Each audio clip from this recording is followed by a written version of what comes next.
My Sew Sampler box came. Want to dive in with me? Let's dive in.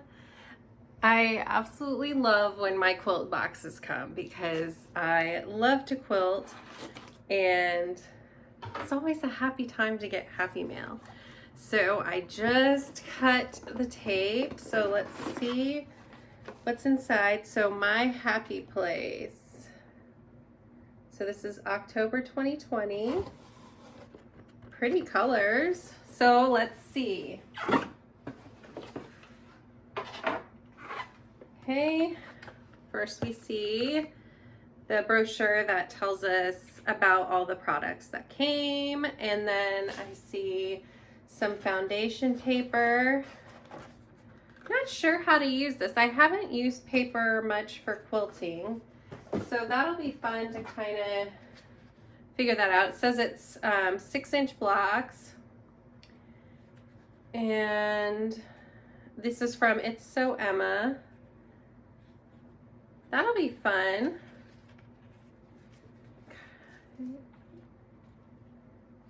So there's that.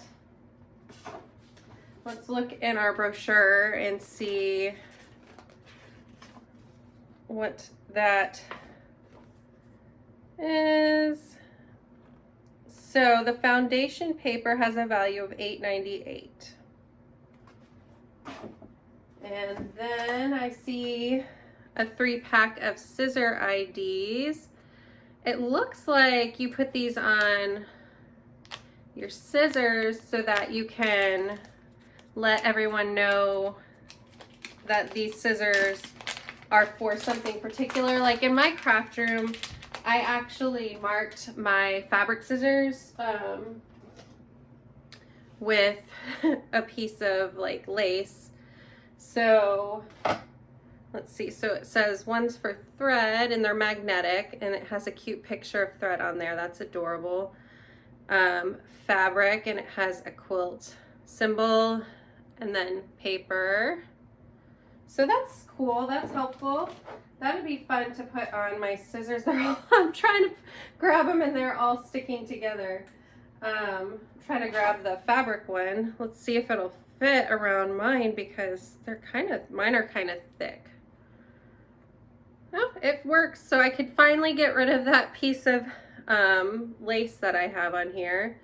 So that's cute. Let me see. It doesn't really get in your way. That was something I was wondering if, because it kind of has a big bulky spot, if it would get in the way, but nope, they work good. So that's fun. And then the fabric. I'm not super excited about this right off the bat. Mushrooms, I don't know about. It looks like some of the others are kind of cute. Some strawberries. Ooh, that's pretty. I like that blue. So it's okay. Those aren't my favorite shades of green, and it looks like there's another mushroom in there. I know some people are into that. It kind of has like a 60s or 70s feel to it. So maybe I can make something for someone else who would like that. But some of the other fabric's good. I'm not super excited about this fabric. So it is a petite layer cake set. So I don't know, that's okay.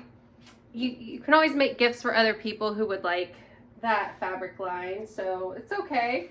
Let's see, the value of the 10-inch stacker, so that fabric is $18.98, and the silicone magnetic scissor IDs are $8.98. And then there's a Creative Grids 9-inch seam guide tool. Let's see if you can see that there. I don't know, I don't really have anything I might be able to put. Seam guide tool. So I'm not sure what this is for. Let's see. Oh, it looks like it's to mark corner to corner when you're doing half square triangles. So Says the Creative Grids 9-inch seam guide tool makes diagonal seams in a cinch. Use this 1/2 inch wide drawing tool to quickly mark the cut and sew lines you need to make half square triangle units from 2 fabric squares. Mark through the slots with any pencil and sew 1/4 inch on each side of the tool. So I do a lot of half square triangles, so we'll see how that works out. That could be a lifesaver because I do mark corner to corner on all mine. And then of course we have a pattern, and it looks like this pattern will make use of the foundation paper we got. So I love when stuff goes together like that. And it has a pattern for a wall hanging or a table runner, and it looks like for either one, this amount of fabric is going to be the perfect amount for completing this quilt.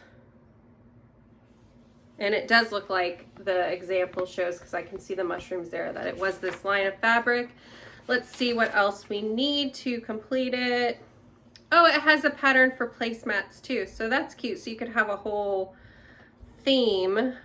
I love when patterns provide different sizes and gives you the information you need to do it in different ways. So that's cool. So for the wall hanging, you would need to also have a 1/2 yard of borders and a 1/2 yard of binding. And it looks like, I thought it was maybe background fabric, but it's all from the layer cake. So you just need the border fabric and binding fabric and a yard for the backing. So that's cool. The finished side size for the wall hanging is 28.5 by 28.5. So definitely a wall hanging size. And then last in here is the greatest hits pattern. It looks like it is a really cute block. I haven't started on any of my greatest hits blocks yet, so I can't say how well these are working out. I have so many projects I want to work on, but yeah, it is what it is. So here's what we got in this box. We got the fabric, we got all these extra goodies, 2 patterns, the foundation paper, and the creative grids. I would say overall, oh, and the markers. It's an okay box. Definitely not my favorite, but you're not gonna love all of them. Some people are going to get this box and be like, this is the best box ever. They'll like the fabric, and the fabric is the main thing I get excited about the most. So if the fabric isn't really screaming to me, then it's just going to be an okay box. But I am excited to try out the foundation paper. The scissor markers are cool. The creative grids marking tool will probably be really helpful. I just wish the fabric was a different fabric, but hey, we're all gonna like different fabrics, so I'm sure I'm gonna use it either way. So it's okay. It's a okay box. I would have been more excited if it had a different fabric line in it. So there we go. There is the October 2020 Sew Sampler box. I'll put the information in the description about the cost of the box. It comes monthly. I think it comes out after tax and shipping around $30-something. So not a bad price for everything you get and the value of everything. Obviously, if it's a month where you like everything in it, it's gonna feel better about the amount that you spend on it. But it is what it is, and that's the fun of getting a box like this and getting surprised. And heck, maybe I'll fall in love with the fabric after I start working with it. I do like that since you aren't choosing your fabric, you get stuff that maybe makes you think outside the box a little, something that you wouldn't normally get, and figure out how to work with it. So it's fun. It's always fun to do things like that. And I like getting the little notions and things that I never thought to try out. So either way, I think it's fun, even if I don't love everything in the box. So you guys, if you like to see unboxings, I don't just unbox quilt supply boxes. I also have subscriptions to some book companies and some tea companies and some craft boxes. So if you like that sort of thing, be sure to click subscribe. If you loved watching this unboxing, I would appreciate it if you hit that like button, leave me a comment, and let me know what you thought of the box. But that's it for now. Thanks for watching, guys. Bye.